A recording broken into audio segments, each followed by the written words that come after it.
ಸುರಗುರುಂ ಜಗದೇಕನಾಥಂ ಭಕ್ತಪ್ರಿಯಂ ಸಕಲಲೋಕನಮಸ್ಕೃತಂಚ ತ್ರೈಗುಣ್ಯವರ್ಜಿತಮಜಂ ವಿಭವಾದ್ಯಮೀಶಂ ವಂದೇ ಭವಘ್ನಂ ಅಮರಾಸುರಸಿದ್ಧವಂದ್ಯಂ ನಾರಾಯಣಂ ನಮಸ್ಕೃತ್ಯ ನರಂ ಚೈವ ನರೋತ್ತಮಂ ದೇವೀಂ ಸರಸ್ವತೀಂ ವ್ಯಾಸಂ ತತೋ ಜಯಮುದೀರಯೇತ್.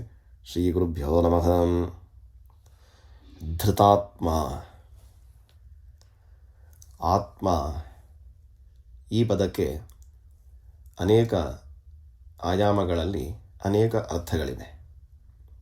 ಪ್ರಸಿದ್ಧವಾದಂತಹ ಅರ್ಥ ಆತ್ಮ ಅಂತ ಹೇಳಿದರೆ ಜೀವರು ಅಂತ. ಜಡ ಮತ್ತು ಚೇತನ ಅನ್ನುವಂತಹ ಆ ಎರಡು ಪ್ರಮುಖ ವಿಭಾಗ ಈ ಪ್ರಪಂಚದಲ್ಲಿ ಕಾಣಿಸಿಕೊಳ್ತವೆ. ದೇಹದಲ್ಲಿ ಜೀವ ಇರುವ ತನಕ ಚಟುವಟಿಕೆಗಳು, ನಂತರ ಜಡಪ್ರಾಯ ಮಣ್ಣಿನ ಕಲ್ಲಿನ ಹಾಗೆ ನಿಶ್ಚಲವಾಗಿ ಇರುತ್ತದೆ. ಇದು ಅದರ ಸಾಮಾನ್ಯವಾದಂತಹ ಒಂದು ಅರ್ಥ ಮಾಡಿಕೊಳ್ಳುವಿಕೆ. ಇಲ್ಲಿ ಆತ್ಮ ಅಂತ ಹೇಳಿದರೆ ಒಂದು ಅಸ್ತಿತ್ವ ಅಂತ ಕೂಡ ಹೇಳಬಹುದು. ಹಾಗಾಗಿ ಪ್ರಧಾನವಾದಂತಹ ಒಂದು ಭಾಗ, ನಾನು ಅನ್ನುವಂತಹ ಒಂದು ಭಾವದಿಂದ ಗುರುತಿಸಿಕೊಳ್ಳುವಂತಹ ಒಂದು ವ್ಯವಸ್ಥೆ. ಇಲ್ಲಿ ನಮಗೆ ನಾನು ಅಥವಾ ನನ್ನದು, ನನ್ನಿಂದ ಅನ್ನುವಂತಹ ಒಂದು ಆ ಭಾವ ಹೇಗೆ ಬಂತು ಅಂತ ಹೇಳಿದಾಗ ನಮಗೆ ಅಲ್ಲಿ ಯಾವ ಸ್ವಾತಂತ್ರ್ಯವೂ ಕಾಣುವುದಿಲ್ಲ. ಈ ದೇಹದಲ್ಲಿ ನಾನು ಅನ್ನುವಂತಹ ಒಂದು ಅನುಸಂಧಾನ, ಒಂದು ಅರ್ಥ ನಮಗೆ ಆಗಿದ್ದು ಯಾವಾಗ? ಮಗುವಾಗಿ ಈ ಭೂಮಿಗೆ ಬಂದಾಗ ಹಸಿವು ಇತ್ಯಾದಿ ಎಲ್ಲ ಭಾವನೆಗಳ ಅಭಿವ್ಯಕ್ತಿಯನ್ನು ನಾವು ಯಾವಾಗ ತೋರಿಸಿದ್ದೇವೋ ನಮಗೆ ನೆನಪಿಲ್ಲ. ಆದರೆ ಯಾರೋ ಇಟ್ಟ ಹೆಸರು ನಂತರ ನಾನು ಅನ್ನುವಂತಹ ಒಂದು ಭಾವದಿಂದ ನಮಗೆ ಈ ಪ್ರಪಂಚದಲ್ಲಿ ಒಂದು ಕನೆಕ್ಷನ್, ಒಂದು ಸಂಬಂಧವನ್ನು ಮಾಡಿರ್ತದೆ. ಆದರೆ ಈ ನಾನು ಅನ್ನುವಂತಹ ಒಂದು ಭಾವವನ್ನು ಎಷ್ಟರ ತನಕ ನಾವು ಹೊತ್ತುಕೊಂಡಿರುತ್ತೇವೆ ಅನ್ನುವಂಥದ್ದು ನಮಗೆ ಗೊತ್ತಿಲ್ಲ. ನಮ್ಮ ಕಣ್ಣ ಮುಂದೆಯೇ ಅನೇಕ ಹುಟ್ಟು ಸಾವುಗಳು ಸಂಭವಿಸ್ತವೆ. ಆವಾಗ ನಾವು ಅಲ್ಲಿ ಗಮನಿಸಿದಾಗ ನಾನು ಹೀಗೆ ಅಲ್ವಾ ಅನ್ನುವಂತಹ ಒಂದು ಚಿಂತನೆ ಮನಸ್ಸಲ್ಲಿ ಬರಬಹುದು. ಹಾಗಾಗಿ ನಾನು ಅನ್ನುವಂತಹ ನನ್ನ ಈ ಒಂದು ಭಾವವನ್ನು ಹೊತ್ತವನು ನಾನಲ್ಲ, ಅದು ಸ್ಪಷ್ಟ ಆಗ್ತದೆ. ಹಾಗಾಗಿ ಧೃತಾತ್ಮ ಅಂತ ಹೇಳಿ ಭಗವಂತನನ್ನು ಕರೀತಾರೆ. ಯಾಕೆಂದರೆ ಅವನೇ ಎಲ್ಲವನ್ನು ಹೊತ್ತುಕೊಂಡವನು ಅಂತ. ಈ ಪ್ರಪಂಚದಲ್ಲಿರುವಂತಹ ನಾನು ಮಾತ್ರ ಅಲ್ಲ, ಪ್ರತ್ಯೇಕವಾಗಿ ಎಲ್ಲ ಜೀವರಾಶಿಗಳಿಗೂ ಕೂಡ ಇದೇ ಅವಸ್ಥೆ ಅಲ್ವಾ. ಹಾಗಾಗಿ ನಾನು ಈ ದೇಹದಲ್ಲಿ ನನ್ನನ್ನು ನನ್ನ ಅಧೀನದಲ್ಲಿ ಇಟ್ಟುಕೊಳ್ಳಲಿಕ್ಕೆ ಅಥವಾ ನನಗೆ ಇಷ್ಟ ಬಂದ ಹಾಗೆ ಈ ದೇಹವನ್ನು ನಾನು ಇಟ್ಟುಕೊಳ್ಳಲಿಕ್ಕೂ ನಾನು ಸಮರ್ಥ ಅಲ್ಲ. ಆದ್ದರಿಂದ ನನ್ನ ಈ ದೇಹದ ಒಳಗಿರುವಂತಹ ನಾನು ಅನ್ನುವಂತಹ ಒಂದು ಭಾವವನ್ನು ಇಟ್ಟವನು ಅವನು, ಹೊತ್ತುಕೊಂಡು ಹೋಗುವವನು ಅವನೇ. ಹಾಗೆ ಇನ್ನೊಂದು ಆತ್ಮ ಅಂತ ಹೇಳಿದ ಶರೀರವೂ ಹೌದು. ಯಾಕೆ? ನಾನು ಅನ್ನುವಂತಹ ಈ ಒಂದು ಭಾವವನ್ನು ಗುರುತಿಸಿಕೊಳ್ಳಲಿಕ್ಕೆ ನಮಗೆ ಬೇರೆ ಯಾವ ಮಾಧ್ಯಮವೂ ಇಲ್ಲ. ನಾನು ಅಂದರೆ ಏನು ಗೊತ್ತಿಲ್ಲ ನಮಗೆ. ನಮ್ಮ ಸ್ವರೂಪದ ಬಗ್ಗೆ ನಮಗೆ ಯಾವ ಕಲ್ಪನೆಯೂ ಇಲ್ಲ. ಹಾಗಾಗಿ ನಾನು ಅಥವಾ ಇನ್ನೊಬ್ಬ ಅಥವಾ ಬೇರೆ ವ್ಯಕ್ತಿ ಅಂತ ಹೇಳುವಾಗ ನಮಗೆ ಕಾಣಿಸಿಕೊಳ್ಳುವಂಥದ್ದು ಯಾವುದು ಅಂತ ಹೇಳಿದರೆ ಅವರ ಒಂದು ಬಾಹ್ಯ ಸ್ವರೂಪ. ಪ್ರತಿಯೊಬ್ಬರೂ ಕೂಡ ಭಿನ್ನ ಭಿನ್ನರೇ ಆಗಿರುವುದರಿಂದ ನಮಗೆ ಗುರುತಿಸಲಿಕ್ಕೂ ಕೂಡ ಅದರಲ್ಲಿ ಏನೂ ಕಷ್ಟಗಳಿಲ್ಲ. ಹಾಗಾಗಿ ಧೃತಾತ್ಮ ಅನ್ನುವಂತಹ ಒಂದು ದೇವರ ಹೆಸರು ಎಲ್ಲವನ್ನು ಹೊತ್ತು ನಿಂತಹ ಭಗವಂತ, ಎಲ್ಲರಿಗೂ ಕೂಡ ಆಧಾರನಾಗಿರುವವನು ಅಷ್ಟೂ ಅಲ್ಲ, ಎಲ್ಲರ ಅಸ್ತಿತ್ವಕ್ಕೂ ಕಾರಣನಾಗಿರುವವನು ಅಂತಂದು ಹೇಳ್ತದೆ. ಹೀಗಾಗಿ ನಾವು ಗುರುತಿಸಿಕೊಳ್ಳುವಿಕೆಗೆ ಎರಡು ವಿಧಾನಗಳನ್ನು ಪ್ರಪಂಚದಲ್ಲಿ ಅನುಸರಿಸ್ತೇವೆ. ಒಂದನೆಯದು ಒಂದು ಸ್ವರೂಪ.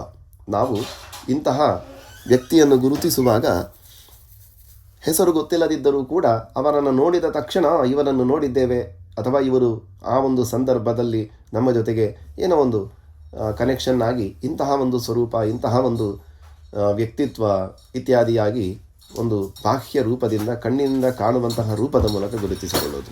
ಇನ್ನೊಂದು ಎರಡನೇದು ಅಂತ ಹೇಳಿದರೆ ಹೆಸರು, ನಾಮ.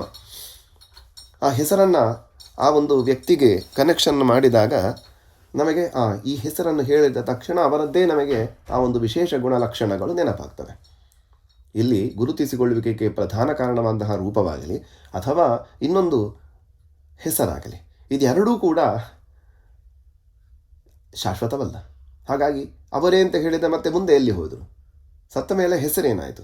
ಹುಟ್ಟುವುದಕ್ಕಿಂತ ಮುಂಚೆಯೋ ಅಥವಾ ಹುಟ್ಟಿದ ತಕ್ಷಣವೂ ಹೆಸರಿರಲಿಲ್ಲ. ಇದೆಲ್ಲವೂ ಕೂಡ ದೇವರು ಕೊಟ್ಟದ್ದು ಅಂತ. ಹಾಗಾಗಿ ಹೆಸರನ್ನಾಗಲಿ ಸ್ವರೂಪವನ್ನಾಗಲಿ ರೂಪವು ಕೂಡ ಏನೋ ಒಂದು ಅಪಘಾತ ಇತ್ಯಾದಿಗಳಿಂದ ವಿಕಾರತೆಯನ್ನು ಕೂಡ ಪಡಿಬೋದಲ್ವ. ಹಾಗೆಯೇ ಬಾಲ್ಯ, ಕೌಮಾರ, ಯೌವನ ಇತ್ಯಾದಿ, ವೃದ್ಧಾಪ್ಯ ಇತ್ಯಾದಿಗಳಲ್ಲೆಲ್ಲ ರೂಪವಿಕಾರಗಳನ್ನು ನಾವು ಕಣ್ಣಾರೆ ಕಾಣ್ತೇವೆ. ಯಾವರೋ ಒಬ್ಬ ಹುಡುಗನನ್ನು ನಾವು ಕಂಡಾಗ ಅವನು ಒಳ್ಳೆಯ ವಯಸ್ಸಿಗೆ ಬಂದಾಗ ಅವನನ್ನು ಗುರುತು ಹಿಡಿಸಲಿಕ್ಕೆ ನಮಗೆ ಸಾಧ್ಯ ಆಗೋದಿಲ್ಲ. ಅವನ ಪರಿಚಯ ಮಾಡಿಕೊಳ್ಳಬೇಕಾಗ್ತದೆ ನಮ್ಮ ಗುರುತು ಹಿಡಿದರೆ. ಹಾಗಾಗಿ ಇಲ್ಲಿ ನಮ್ಮ ಅಸ್ತಿತ್ವಕ್ಕೂ ಪ್ರತಿಯೊಬ್ಬರಿಗೂ ಕೂಡ ಅವರವರ ಅಸ್ತಿತ್ವಕ್ಕೂ ಇಲ್ಲಿ ಯಾವ ಒಂದು ನೆಲೆಯೂ ಇಲ್ಲ. ಹಾಗಾಗಿ ಎಲ್ಲರನ್ನೂ ಕೂಡ ಎಲ್ಲ ರೀತಿಯಲ್ಲಿಯೂ ಹೊತ್ತು ನಿಂತವನು ಭಗವಂತ ಒಬ್ಬನೇ ಧೃತಾತ್ಮ ಅಂತ ಹೇಳಿ. ಆತ್ಮ ಅಂತ ಹೇಳಿದರೆ ಇನ್ನೊಂದು ಮನಸ್ಸು. ನಮ್ಮ ಮನಸ್ಸು ನಮ್ಮ ಕೈಯಲ್ಲಿ ಖಂಡಿತ ಇಲ್ಲ, ನಮ್ಮ ಅಧೀನದಲ್ಲಿಲ್ಲ ಅಲ್ವಾ. ಮನಸ್ಸು ದೇವರೇ ಕೊಡಬೇಕು ಅಂತ ಹೇಳಿ ಎಷ್ಟೋ ಸಂದರ್ಭದಲ್ಲಿ ನಾವೇ ಕೈ ಚೆಲ್ಲಿ ಬಿಡುವುದಿಲ್ಲ. ನಮ್ಮ ಮಕ್ಕಳಿಗೂ ನಮ್ಮ ಒಡನಾಡಿಗಳಿಗೂ ಕೂಡ ಇಂಥದ್ದೇ ಮಾಡಿ ಅಂತ ಹೇಳಿ ಪ್ರೇರಣೆ ಕೊಡಲಿಕ್ಕೆ ನಾವು ಸಮರ್ಥರಲ್ಲ. ಹಾಗಾಗಿ ಒಳಗಿನಿಂದಲೇ ಅದು ಭಾವ ಬರಬೇಕಲ್ಲ. ಹಾಗಾಗಿ ಆ ಎಲ್ಲರ ಮನಸ್ಸನ್ನು ಹೊತ್ತವನು ಅವನೇ ಎಲ್ಲರ ಮನಸ್ಸಿಗೂ ಸನ್ಮಾರ್ಗವನ್ನು ತೋರಿಸಬೇಕಷ್ಟೆ. ಇನ್ನೊಂದು ದೇವತೆಗಳಿಗೂ ಕೂಡ ಆತ್ಮ, ಯಾಕಂದರೆ ಅವರು ಕೂಡ ನಮ್ಮ ಹಾಗೆ ಚೇತನರಲ್ವ. ಅವರಿಗೂ ಪ್ರತ್ಯೇಕವಾದಂತಹ ಒಂದು ವಿಶೇಷ ರೂಪ ಲಕ್ಷಣಾದಿಗಳೆಲ್ಲ ಇವೆ ಅಲ್ವಾ. ಬ್ರಹ್ಮದೇವರಿಂದ ಹಿಡಿದು ಎಲ್ಲ ದೇವತೆಗಳನ್ನು ಕೂಡ ನಾವು ಧ್ಯಾನಿಸುವಂತಹ ರೂಪದಲ್ಲಿ ಅವರದ್ದೇ ಆದಂತಹ ಒಂದು ವೈಶಿಷ್ಟ್ಯಗಳು ಕಾಣ್ತವೆ. ಹಾಗೆಯೇ ಆ ದೇವತೆಗಳ ಒಳಗೂ ಅವರಿಗೂ ಆ ಸ್ವರೂಪವನ್ನು, ಆ ಹೆಸರನ್ನು ಮತ್ತು ಅದಕ್ಕೆ ಅನುಗುಣವಾದಂತಹ ಎಲ್ಲ ಗುಣಲಕ್ಷಣಗಳನ್ನು ಕೊಟ್ಟವನು ಅವನು. ಹಾಗಾಗಿ ಸಾರ್ವಕಾಲಿಕವಾಗಿ ಮತ್ತು ಸರ್ವಲೋಕದಲ್ಲಿಯೂ ಕೂಡ ಎಲ್ಲ ದೇವತೆಗಳನ್ನು ನಿಯಮಿಸುವವನು, ಎಲ್ಲರನ್ನೂ ಅಲ್ಲಲ್ಲಿ ತತ್ತಚ್ಛಕ್ತಿ ಪ್ರಬೋಧಯನ್ ಏಕಏವ ಮಹಾವಿಷ್ಣು, ಆಯಾ ಶಕ್ತಿಗಳಿಗೆ ಪ್ರಬೋಧನೆ ಕೊಡುವಂತಹ ಸರ್ವೋತ್ತಮವಾದಂತಹ ಏಕೈಕ ಶಕ್ತಿ ಅದು ಪರಮಾತ್ಮ, ಅವನು ಧೃತಾತ್ಮ ಅಂತ. ಮತ್ತು ಇನ್ನೊಂದು, ನಮ್ಮ ಶರೀರಗಳನ್ನು ನಾವು ಹೊತ್ತುಕೊಂಡದ್ದ ಅಲ್ಲವೇ ಅಲ್ಲ.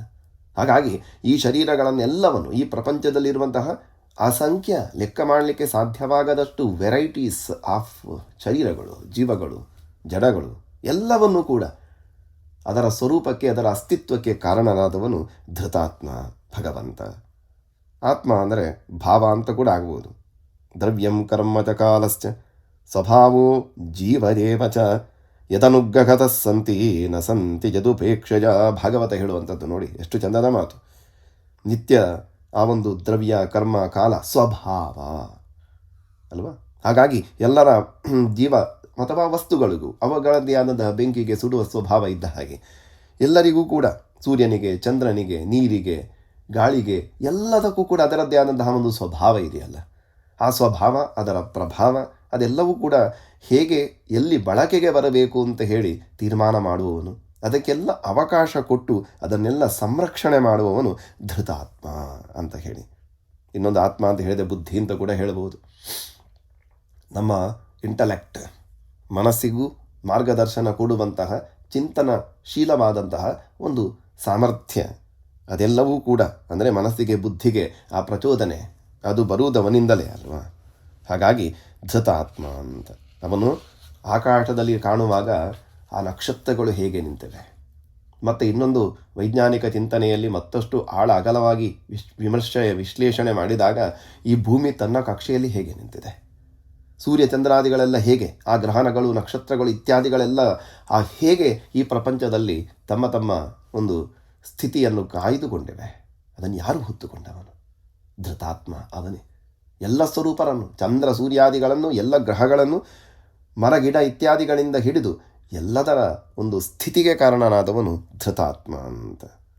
ಇನ್ನೊಂದು, ಅವನು ಎಲ್ಲವನ್ನು ಹೊತ್ತಿದ್ದಾನೆ, ಹೌದು, ಮತ್ತು ಎಲ್ಲರ ಮನಸ್ಸು ಕೂಡ ಹೊತ್ತುಕೊಂಡಿರುವಂಥದ್ದು ಅವನನ್ನೇ ಅಲ್ವಾ.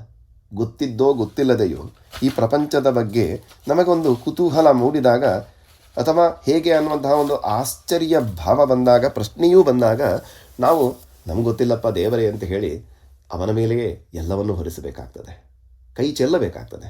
ಹಾಗಾಗಿ ಎಲ್ಲರ ಅಲ್ಟಿಮೇಟ್ ಆದಂತಹ ನನ್ನ ಕೈಯಲ್ಲಿಲ್ಲ ಅನ್ನುವಂತಹ ಒಂದು ಭಾವ ಬಂದಾಗ ಎಲ್ಲರೂ ಚಿಂತನೆ ಮಾಡುವಂತಹ, ಎಲ್ಲರ ಮನಸ್ಸಿನಲ್ಲಿಯೂ ಕೂಡ ಮೂಡುವಂತಹ ನಾನಲ್ಲ ಸರ್ವೋತ್ತಮ ಯಾರೋ ಇದ್ದಾನೆ ಅನ್ನುವಂತಹ ಒಂದು, ಕೆಲವರು ಒಪ್ಪಿಕೊಳ್ಳುವಂತಹ, ಕೆಲವರಿಗೆ ಅರ್ಥವಾಗದಂತಹ, ಕೆಲವರಿಗೆ ಏನು ಅಂತ ಗೊಂದಲವಿರುವಂತಹ ಆ ಒಂದು ಸರ್ವೋತ್ತಮತ್ವ ಶಕ್ತಿ ಇದೆಯಲ್ಲ, ಅದು ಪರಮಾತ್ಮನೇ. ಹಾಗಾಗಿ ಒಂದು ಚೆನ್ನಾಗಿ ಒಪ್ಪಿಗೆಯಾಗುವಂತಹ ಲಾಜಿಕ್ ಅಥವಾ ತಮ್ಮ ಅನುಭವ ಅಥವಾ ಆ ಒಂದು ವಾಕ್ಯಗಳ ಶಾಸ್ತ್ರ ವಾಕ್ಯಗಳ ಮುಖೇನ ಕನ್ವಿನ್ಸ್ಡ್ ಆಗಿ ದೇವರನ್ನು ಒಪ್ಪುವವರಾದರೆ, ದೇವರ ನಿರಾಕರಣೆ ಮಾಡುವವರಿಗೂ ಕೂಡ ಅನೇಕ ಪ್ರಶ್ನೆಗಳಿಗೆ ಉತ್ತರ ಗೊತ್ತಿಲ್ಲ ಅಲ್ವಾ.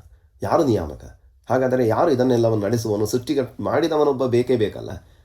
ನಿಯಮಿಸುವವನು, ಎಲ್ಲವನ್ನು ನಡೆಸುವವನು ಕೂಡ ಒಂದು ಶಕ್ತಿ ಒಂದು ಬೇಕಲ್ಲ. ಅದು ಯಾವುದು ಅಂತ ಸೂಪರ್ ಪವರ್ ಅನ್ನುವಂತಹ ಅಸ್ಪಷ್ಟವಾದಂತಹ ಭಾವ.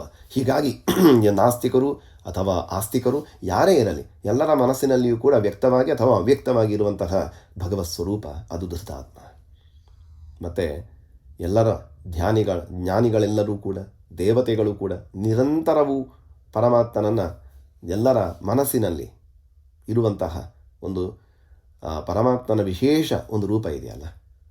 ಹಾಗಾಗಿ ಎಲ್ಲರಿಗೂ ಗೊತ್ತಿದ್ದೋ ಗೊತ್ತಿಲ್ಲದೆಯೋ ಕೈ ಮುಗಿಯಲೇಬೇಕಾಗ್ತದೆ, ಶರಣಾಗತರೇ ಆಗಲೇಬೇಕಾಗ್ತದೆ. ಹಾಗಾಗಿ ಅಂತಹ ಎಲ್ಲರೂ ನಮಿಸುವಂತಹ ಪರಮಾತ್ಮನ ಆ ಭಾವ ಎಲ್ಲರ ಹೃದಯದಲ್ಲಿಯೂ, ಅಂದರೆ ಭಕ್ತ ಜನರ ಬಗ್ಗೆ ಮಾತಾಡಲೇಬೇಕಾಗಿಲ್ಲ. ಎಲ್ಲರೂ ಕೂಡ ದೇವರನ್ನು ಸದಾ ಸ್ಮರಣೆ ಮಾಡುವಂತಹ ಪ್ರಯತ್ನವನ್ನು ಮಾಡ್ತಾ ಇರ್ತಾರೆ.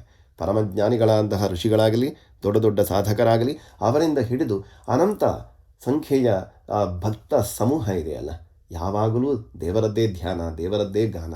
ಇಂತಹ ಎಲ್ಲ ಭಕ್ತರ ಹೃದಯದಲ್ಲಿಯೂ ಸದಾ ಇರುವವನು ಅಂತಹ ಭಗವಂತ, ಅವನು ಧೃತಾತ್ಮ. ಕೃಷ್ಣಾರ್ಪಣಂ.